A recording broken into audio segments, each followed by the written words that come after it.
दशम स्कंद गोपलीला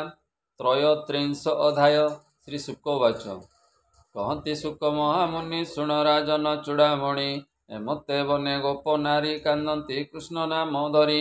ए जीवन कृष्ण पादे देई दिग आकाश नदी सई शरण रक्षण गोपाल देखती गोपींक विकल ए भावकु निकट मुरारी गर्भ जे कले गोप नारी बने अनेक दुख देई तोष होइले भावग्राही जेसने चंचल बिजुली गोपींक मध्य आसी मिली नील शरीर पीतवास मुख पंकजे मंद आसम ए कंठे लंबई भनमाल सुंदर मदन गोपाल भुज विस्तारी नर हरि डाकती आस गोप नारी ए गोपी चाहिए ताहा शुणी मध्य विजय चक्र पाणी जीवन पाइले सकले गोपी उठिले काबेले ए पतंग नल हटाई पतंग नल नाई जेने पड़ती बेग होई बहन बेड़िले मुरारी धन्य जीवन गोप नारी अंगुली छंदंती के करे चरणे पड़िले निर्भरे पणते बांधी बनमाली आनंदे देले हुलहुली के कुच भरे आलिंगन के सखी दियंती चुंबन के देई अधरे अधर मृत करंती आहार केवेनी हस्ते पाद धरी स्तने चापई गोप नारी के गोपी हृदय कर जाकी कटाक्ष करी चाहे आखि के दूरु चाहे कोप करी सुरंग धर कामोड़ी के जाई न पारे गहले धीरे चाहइबेनी डोले ए चक्षु बोलाई रस भरे गोविंद देखिला भितरे अंडाली कला लिंगन ताप छाड़िला खेद मन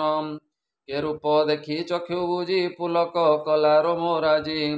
आनंद मने ध्यान कला गोपींक प्राय से रहिला ए कृष्णर दर्शने सानंद छाड़िले मनो चिंता खेद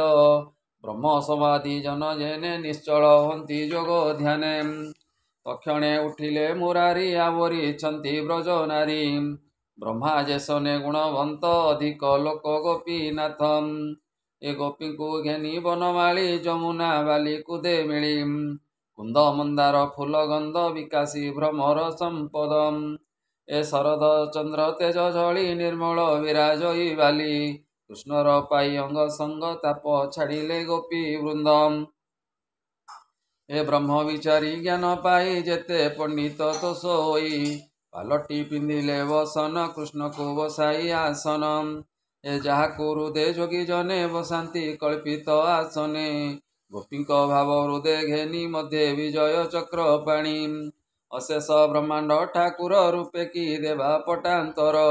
कृष्ण बसाई गोपी जने चाहती कटाक्ष नयने हरिर बेनी भुज धरी कोपे कंती ब्रज नारी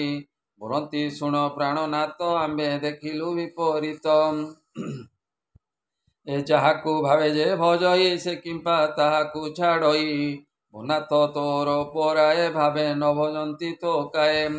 सेवेनी कूल नरकंती भनाथ पेड़ मनु भ्रांति शुणी बोलती कृष्ण हसी भरज जुवती आश्वासी एकुआरे कौपकारे भजंती संसार बेभारे जही श्रुत पण नाही भाव न देखिले छाड़ई ए भाव न देखी जे भजई तात जननी प्राय होई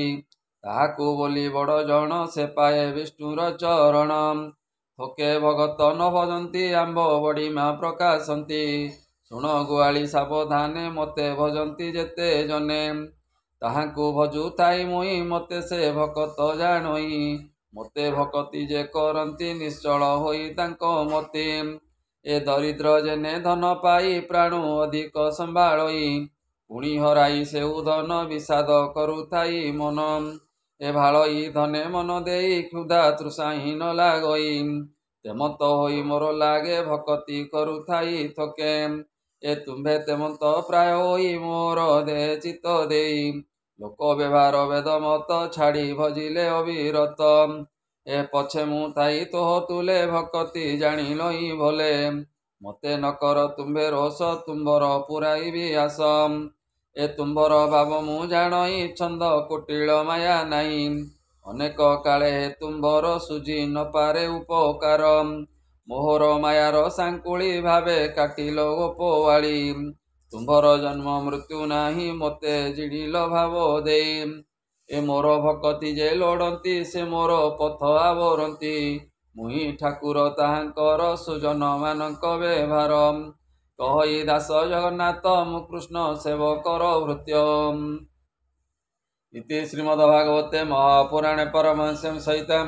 ବୟାସିକ୍ୟାं ଦଶମସ୍କନ୍ଧେ ଶ୍ରୀକୃଷ୍ଣ ବିଜये ରାସ କ୍ରୀଡ଼ା ବର୍ଣ୍ଣନେ ନାମ ତ୍ରୟୋତ୍ରିଂଶୋऽଧ୍ୟାୟ।